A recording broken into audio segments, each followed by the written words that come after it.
Nós vamos retomar, ou continuar a série que eu comecei na semana passada. Quem já está na congregação há algum tempo sabe que eu tenho procurado fazer séries e fazer sequência de textos bíblicos. Isso ajuda muito, é muito gostoso você estudar a Bíblia sequencialmente. Por quê? Porque na sequência você entende melhor a conexão dos textos. Ao invés de você ficar pingando de um texto para outro, não que isso não possa também ser abençoador, mas eu acho que a gente ganha e muito quando a gente estuda a Bíblia na sequência. A gente entende a lógica do raciocínio do autor bíblico. Seja escrevendo uma carta, ou um evangelho, ou um salmo. Hoje a gente está estudando, nesse período nós estamos estudando o Salmo 128, que é um salmo que fala de família. Então, o texto que eu separei para a mensagem de hoje é apenas o verso 2, que está impresso aí no boletim, que diz assim: você comerá do fruto do seu trabalho e será feliz e próspero.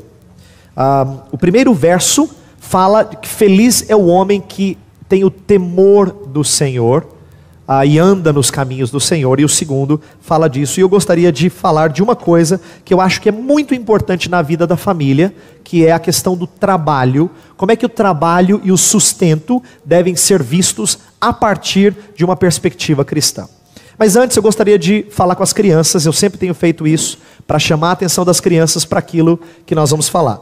E eu vou dar corda para uma coisa que você, pai, não gostaria, mas eu vou fazer questão de fazer isso. Crianças, eu vou dar o desenho mais legal de fazer. Você pode fazer o que você quiser com esse desenho, tá? O desenho que eu vou pedir para vocês fazerem é o seguinte: se você tivesse bastante dinheiro, o que você ia fazer com esse dinheiro? Então, atenção, você pode desenhar qualquer coisa. Se você tivesse bastante dinheiro, o que você ia fazer com esse dinheiro? E pais, depois conversem em casa, tá? Sobre o desenho das crianças. Que é importante a gente ver o que vai ser revelado nesse desenho. Desenhe o que você ia fazer com esse monte de dinheiro, tá bom? Mas deixa eu falar aos adultos e chamar a atenção de vocês para algumas questões ligadas a isso. Por quê? Veja só, na semana passada eu falei sobre fé e família, e o que eu quis dizer, dentre outras coisas, é que a família precisa ser vista à luz da nossa fé. Fé não é um compartimento da nossa vida. Fé é aquilo que deve moldar toda a nossa perspectiva de vida, inclusive como nós enxergamos a família. Fé não é assim, olha, tenho cuidado bastante da família, acho que o trabalho está indo tudo bem, e também a questão de fé. Não, isso aí é compartimentalizar, isso é ruim. Se você faz isso, você ainda não entendeu como funcionam as coisas. Você precisa entender que fé está no fundamento da sua casa. Tem que estar. Fé é aquilo que, se balançado, a casa inteira balança. Porque o que está no fundamento é o que sustenta. É o que dá base. Então, eu quero falar de coisas que têm a ver com o que está no fundamento. O que foi colocado no alicerce do edifício da nossa vida. Tá? E é por isso que eu gostaria de mexer agora com fé em relação ao trabalho. Por quê? Porque o texto que a gente está lendo, como eu disse, fala que o homem que teme ao Senhor é feliz em relação ao trabalho. O Salmo 128, na versão atualizada, começa assim: bem-aventurado o homem que teme ao Senhor e anda nos seus caminhos. Do trabalho de tuas mãos comerás, feliz serás e tudo te irá bem. Então assim, é um salmo muito bonito, mas parece quase filme de final feliz, sabe? O homem que teme ao Senhor, ele tem o sustento do seu trabalho e tudo vai bem. E foram felizes para sempre. Parece assim aquele tipo de filme que você fala: não, pastor, isso aí é utópico. Mas o Salmo diz que o homem que teme o Senhor, ele é feliz em relação ao trabalho. Veja, e eu quero falar mais do que as pessoas têm ouvido acerca de felicidade no trabalho. Porque não é uma felicidade somente decorrente de estar trabalhando. Por exemplo, às vezes você diz assim: pastor, olha, eu estou feliz só pelo fato de ter um emprego. Que bom, nós cantamos, sou grato pelo trabalho que eu tenho, né? Nós cantamos no hino de gratidão. Mas veja, até quem não ama o Senhor pode ter gratidão por ter um emprego. Eu gostaria de falar de um outro tipo de gratidão e um outro tipo de perspectiva. Não é só a alegria, a felicidade decorrente de estar trabalhando. Então eu queria falar de uma relação mais próxima entre fé e trabalho. E ao falar de fé e trabalho, eu preciso primeiro, rapidamente, dizer o que isso não significa. Por quê? Porque alguns de vocês que já visitaram outras igrejas evangélicas sabem que hoje se fala muito sobre prosperidade financeira. Nós não estamos falando que Deus faz com que todo aquele que é fiel é plenamente próspero no seu trabalho. Não é verdade isso. Que Deus dá o sustento ao seu povo e que Deus pode fazer o seu povo próspero é uma verdade. Mas que Ele tem que fazer e prometeu fazê-los todos abundantes na área financeira, essa não é uma promessa para nós e não deve ser entendido assim. Então não estamos falando de prosperidade no sentido de estar bem financeiramente, nem de que Deus vai te dar emprego melhor. Deixa eu falar sobre isso porque nós temos um hábito muito comum de achar que Deus sempre vai ter o melhor para a gente. E o melhor para a gente não é necessariamente o melhor de Deus. Deixa eu dar um exemplo. Nós, crentes, você já ouviu isso? Se você não falou isso, é possível que você já tenha falado isso. Quando alguém, por alguma razão, perde um emprego e nós queremos consolar esse amigo, você fala assim: não se preocupe, fique tranquilo que eu tenho certeza que Deus tem um plano maravilhoso para a sua vida. Deus tem algo melhor para você. E com isso você quer dizer: olha, Deus vai te arranjar um emprego melhor. Se você perdeu esse, é porque Deus vai te arranjar um emprego melhor. E nós falamos essas coisas sem pensar na consequência do que nós falamos. Presta atenção. Se Deus arranjasse emprego melhor para cada crente que perdesse trabalho, se ele perdesse 15 vezes, imagina como ele está no final da carreira. Né? Perde um, melhor. Aí perde um, melhor. Perde um. Então no final da carreira ele ia estar ganhando milhões. Porque Deus sempre tem algo melhor. Mas nós temos um pressuposto errado.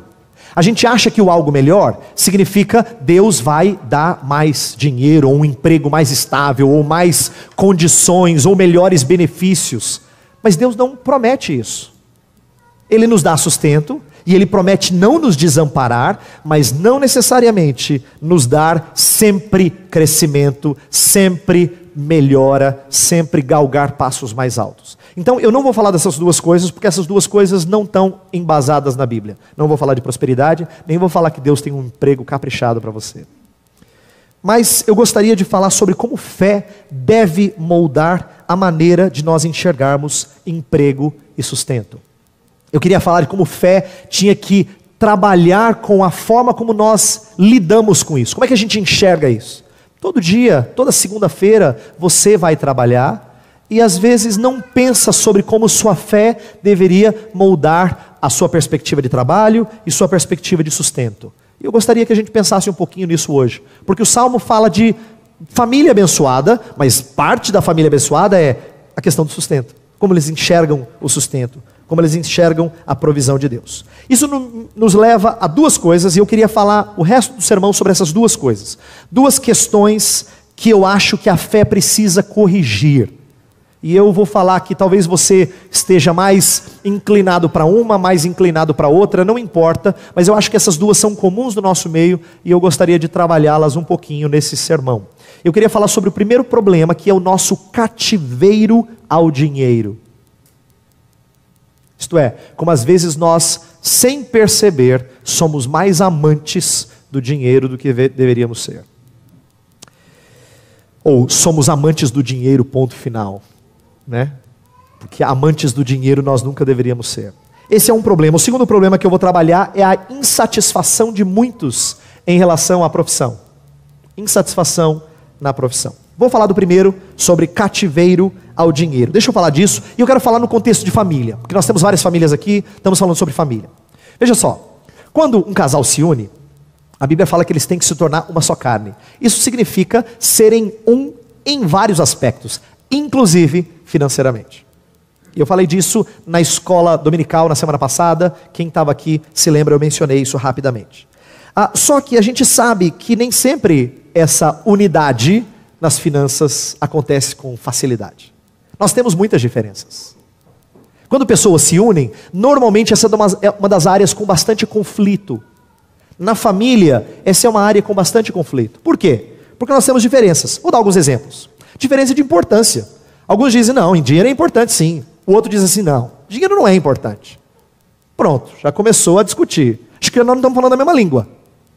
Claro que é importante. Não é que eu quero dinheiro, mas é importante porque a gente precisa de dinheiro. O outro fala, não é importante. Ou diferenças quanto a economias. Tem um que é mais assim, não, a gente precisa economizar. Precisa economizar, tem que se sentar. O outro diz assim, não, dinheiro foi feito para gastar.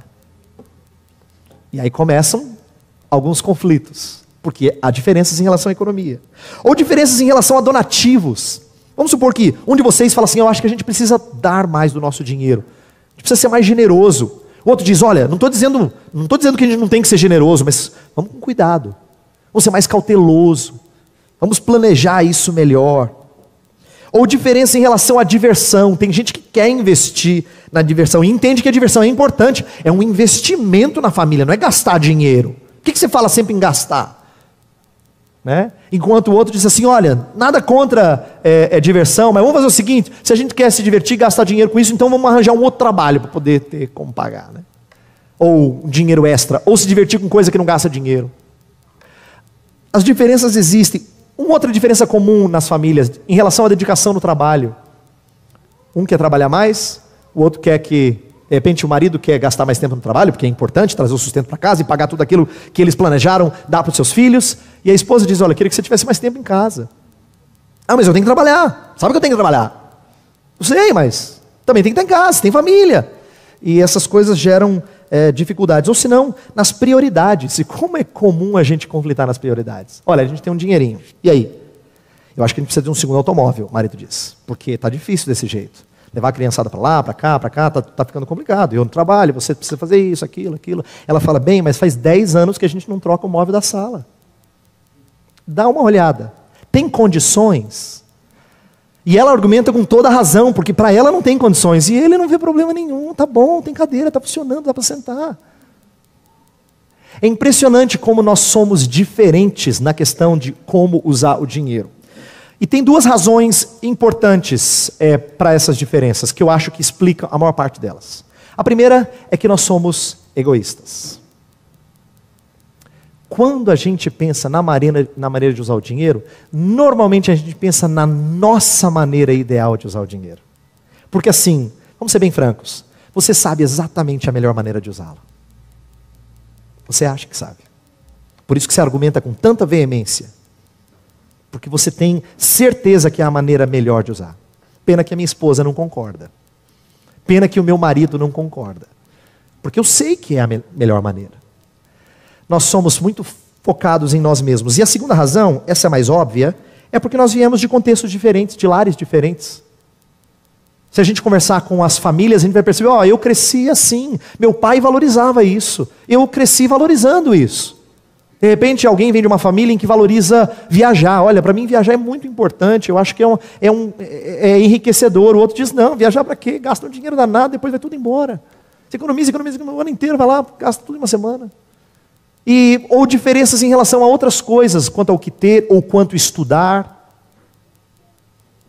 Nós temos contextos diferentes. Isso explica algumas das diferenças. Agora veja só, não adianta de nada dizer para você assim, marido e mulher que estão aqui, né, as famílias que estão aqui, vocês têm que ser uma só carne, inclusive no dinheiro. Se eu falo para gente que é centrada em si mesmo, e nós somos, e vem de famílias diferentes, eu falar isso é só frustrante. Então, quando a gente fala essas coisas, a gente tem que providenciar um paradigma que nos una. Isto é, um referencial de valores que seja o mesmo para os dois. A gente tem que concordar que a Bíblia é padrão para as nossas vidas, não só em questões religiosas ou espirituais, como a gente diz, mas inclusive no uso do dinheiro. Se a Bíblia for o nosso padrão na maneira como nós usamos nosso dinheiro, então a gente precisa de uma filosofia bíblica de uso dos nossos recursos. E eu queria falar um pouquinho sobre o que a Bíblia diz e como nós temos que pensar no uso do dinheiro na nossa família. E ainda que a gente não tenha família, ainda esteja na vida de solteiro, como é que a gente devia pensar nisso? Primeira coisa que eu quero dizer pode parecer óbvia, mas eu vou explicar para você como cada uma delas tem uma implicação importante. A primeira, que é óbvia, eu sei que é óbvia, talvez você diga assim, não, isso aí eu sei, pastor, isso aí eu tiro de letra. Mas ela tem um impacto muito grande. É que tudo pertence ao Senhor e é Ele quem nos dá a habilidade de fazer dinheiro. Tudo pertence ao Senhor e é Ele quem nos dá a habilidade de fazer dinheiro. Lá em Deuteronômio 8, diz que o povo ia entrar na terra Moisés estava falando com o povo. Eles estavam prestes a entrar na terra prometida, Canaã. Eles iam entrar na terra e Moisés falou assim: olha, cuidado para vocês não entrarem na terra e começarem a confiar no poder de vocês fazerem dinheiro. Cuidado para não dizer assim: ó, quem conquistou isso fui eu, ó, com muito esforço, hein? Olha que eu penei. Foram noites de hora extra. Foram noites de plantão, ou foram, sábados gastos com trabalho. Olha, Deus sabe quanto eu penei para a gente conquistar isso. E a Bíblia coloca como Deus sendo o provedor dessas coisas. Agora, tudo bem, o que isso significa? Qual o impacto que isso tem na nossa vida, na maneira como a gente usa o dinheiro? E aqui eu preciso dizer com muita força uma coisa que talvez a gente esqueça. O seu dinheiro não é seu. Não é seu. Isso significa que Deus só deu na sua mão para você administrar. Mas até aquilo que você ganhou com o suor do seu rosto não é seu. Se ele não é seu, presta atenção, eu não estou falando daquilo que a gente chama de dízimo, daquilo que nós trazemos à casa do Senhor. Não, eu vou falar disso daqui a pouco. Não estou falando disso, estou falando de tudo que você ganha. Não é seu. Se não é seu, você é mordomo do que você ganha. Se você é mordomo do que você ganha, você tinha que pensar em como agradar a Deus com cada gasto seu. Cada gasto seu tinha que ser feito num espírito de oração e com o devido cuidado. Eu acho que se a gente começar a questionar a maneira como nós gastamos o nosso dinheiro, talvez a gente diga, talvez eu tenha sido um pouco precipitado. Talvez eu tenha sido um pouco abusado na maneira como eu uso o dinheiro. Porque eu penso que o dinheiro é meu, né? Trabalhei para isso. Não, o dinheiro não é seu.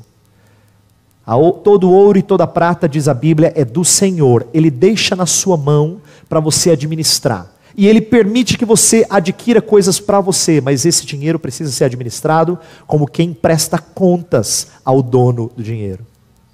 Isso não pode ser esquecido, porque isso parece que passa batido na nossa cabeça. A gente pensa em gastar porque o dinheiro é nosso. Não, não é. Biblicamente, não é. Isso muda a maneira de você investir o seu dinheiro.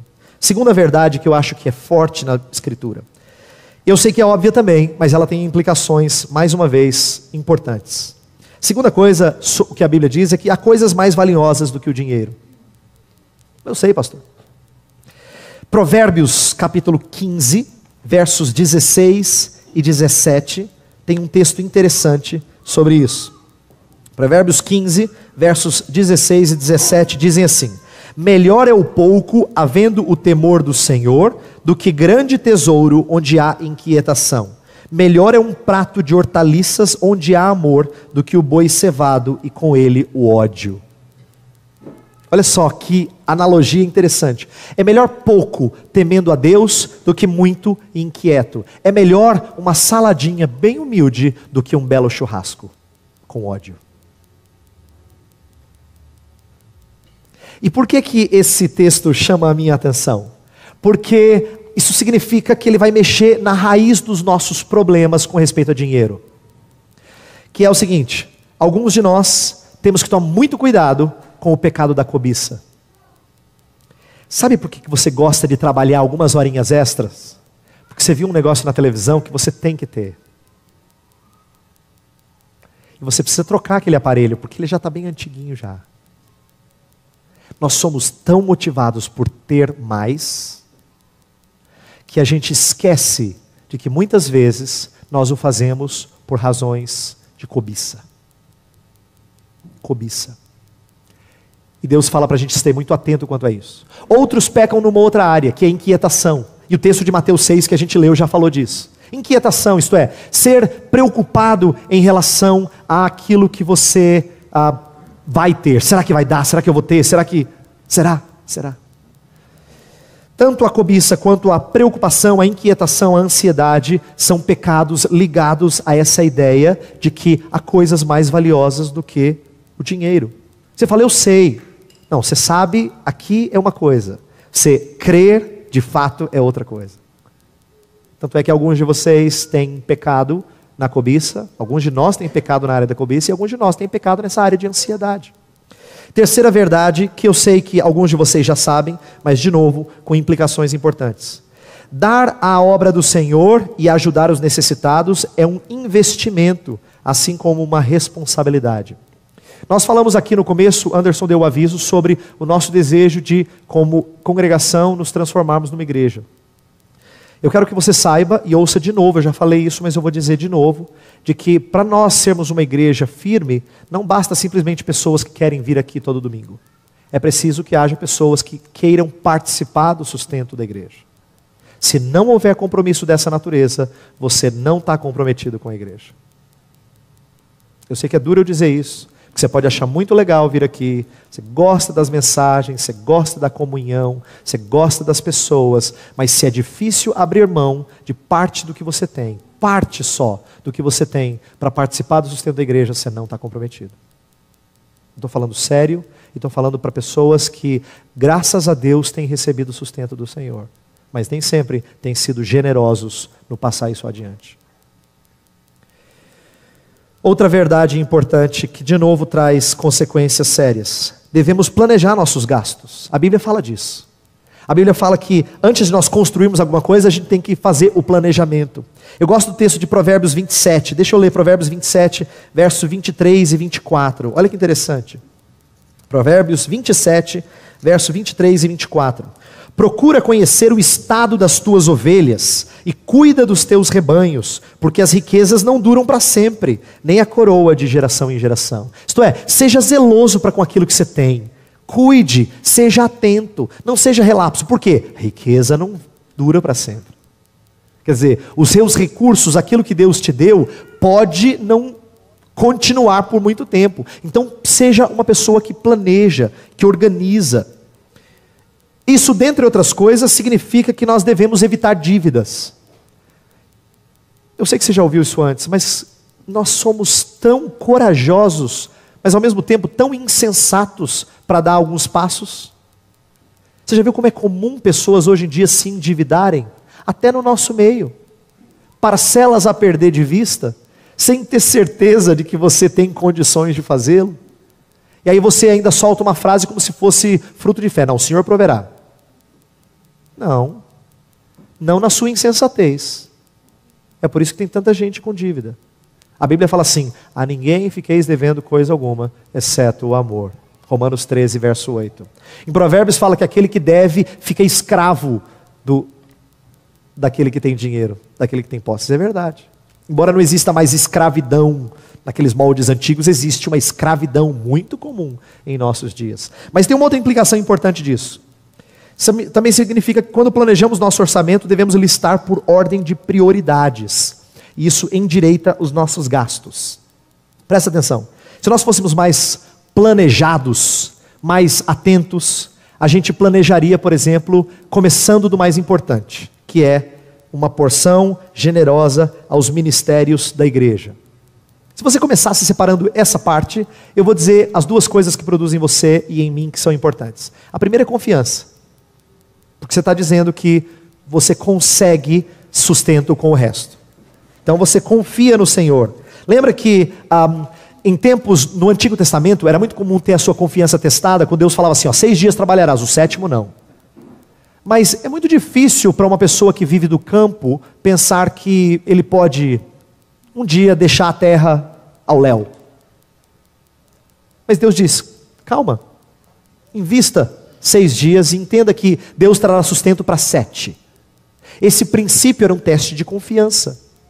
Assim como ajuda a gente a usar o restante do nosso dinheiro de forma agradável a Deus. Eu falei que o dinheiro é do Senhor. Então se você começa dedicando aquilo que é para o trabalho da igreja, isso te ajuda a endireitar o resto. A dizer, peraí, agora eu tenho o restante para fazer bom uso dele. Então eu creio que nessa área de cativeiro ao dinheiro, ela é mais comum e mais sutil do que às vezes nós notamos. Eu não estou falando que você é a pessoa mais gananciosa do mundo. E eu sei que você conhece gente que é muito mais preocupada em coisas materiais do que você. Quando eu falo dessas coisas, aquelas pessoas saltam à sua mente. Você fala, fulano precisava estar aqui nesse domingo. Precisava ouvir esse sermão. Não, quem precisava estar aqui nesse domingo é você. É você, sou eu. Eu vim falando com a minha esposa no caminho para cá, dizendo assim, nós precisamos pensar nisso também. em como é que a gente tem usado o nosso dinheiro, porque é mais sutil do que nós imaginamos, esse amor ao dinheiro. A segunda coisa, e essa vai ser mais breve, eu vou então terminar o sermão. O segundo problema que eu acho que essa mensagem, esse texto nos ajuda, é na questão da insatisfação na profissão. Insatisfação na profissão. Esse é muito comum.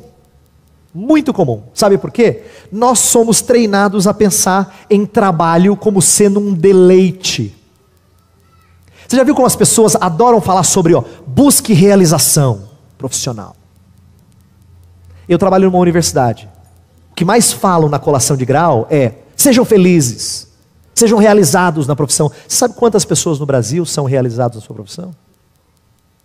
Quando a gente ouve jogador de futebol falar na televisão, eu faço o que gosto e ainda ganho um bocado. Você fica com raiva dele.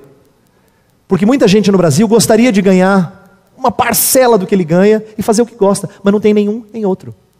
Porque a grande quantidade de pessoas no Brasil não está satisfeita com o que faz.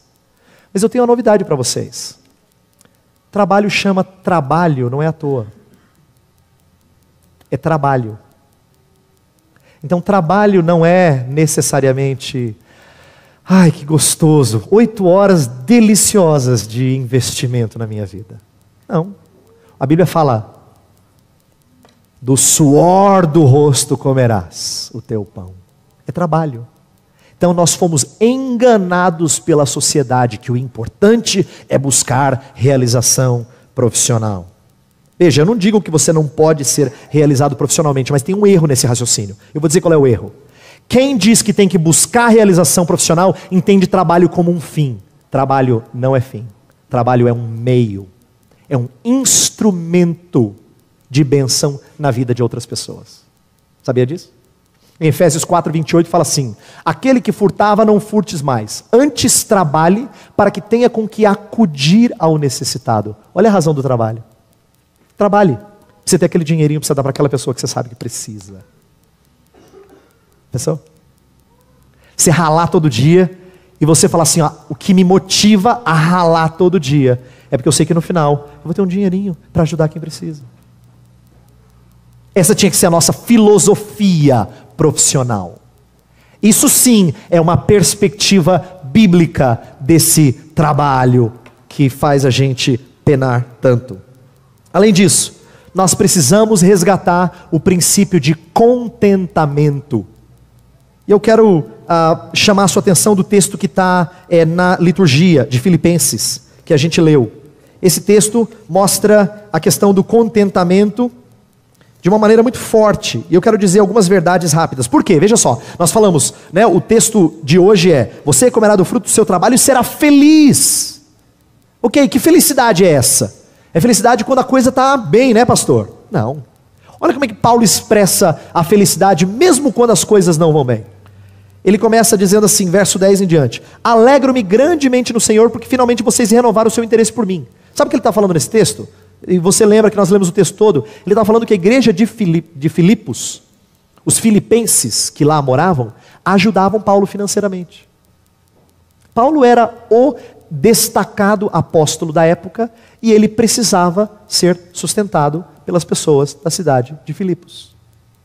E aí ele diz assim: olha, eu não estou dizendo que eu estou feliz que vocês estão contribuindo comigo por causa de mim. Estou dizendo isso por causa de vocês, porque eu sei que isso faz bem para vocês. Ele diz lá no verso 11: não estou dizendo isso porque esteja necessitado, pois aprendi a adaptar-me a toda e qualquer circunstância. Sei o que é passar necessidade, sei o que é ter fartura. Aprendi o segredo de viver contente em toda e qualquer situação. Seja bem alimentado, seja com fome, tendo muito ou passando necessidade. Veja só, Paulo aceitar qualquer situação, inclusive a de humilhação. Inclusive a situação de humilhação. E aqui vai uma coisa que agora é difícil, e eu quero fazer uma aplicação importante que raramente a gente ouve. Isso engloba depender de outros. Paulo dependia de outros. Ele não tinha como fruto do seu próprio trabalho, não naquela época, não naquele momento da vida. Você imagina que aplicação forte isso tem para quem está desempregado? Porque assim, é muito fácil, pastor, o senhor falar de trabalho, mas eu queria só ter. Se eu tivesse, eu já estava feliz. Mas Paulo não tinha. o seu sustento vindo do seu esforço. E ele diz, aprendi a viver contente, mesmo desempregado. Por quê? Porque trabalho não é um fim, trabalho é um meio. Se nós temos o que comer e o que vestir, estejamos contentes, diz o apóstolo Paulo. Ah, pastor, mas é tão bom trabalhar, eu sei que é, mas enquanto você não trabalha, isso vale para as pessoas que você conhece, que estão ao seu redor. Enquanto você não trabalha, você é feliz, porque Deus te dá sustento. Trabalho não é um fim, guarde isso. O mundo nos engana quando ele coloca trabalho como um fim antes do que um meio. Eu quero terminar, eu vou terminar mesmo, com o texto de 1 Timóteo 6. Eu quero convidar você a abrir, porque eu vou ler esse texto e nós vamos encerrar. Porque esse texto fala das duas preocupações que eu tratei hoje. 1 Timóteo 6, versos 6 a 10.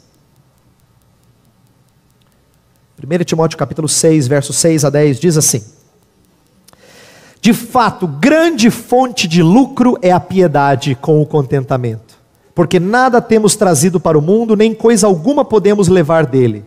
Tendo sustento e com que nos vestir, estejamos contentes. Ora, os que querem ficar ricos caem em tentação e cilada, e em muitas concupiscências insensatas e perniciosas, as quais afogam os homens na ruína e perdição. Porque o amor do dinheiro é raiz de todos os males, e alguns nessa cobiça se desviaram da fé, e a si mesmos se atormentaram com muitas dores. Olha que alerta bom para a gente terminar.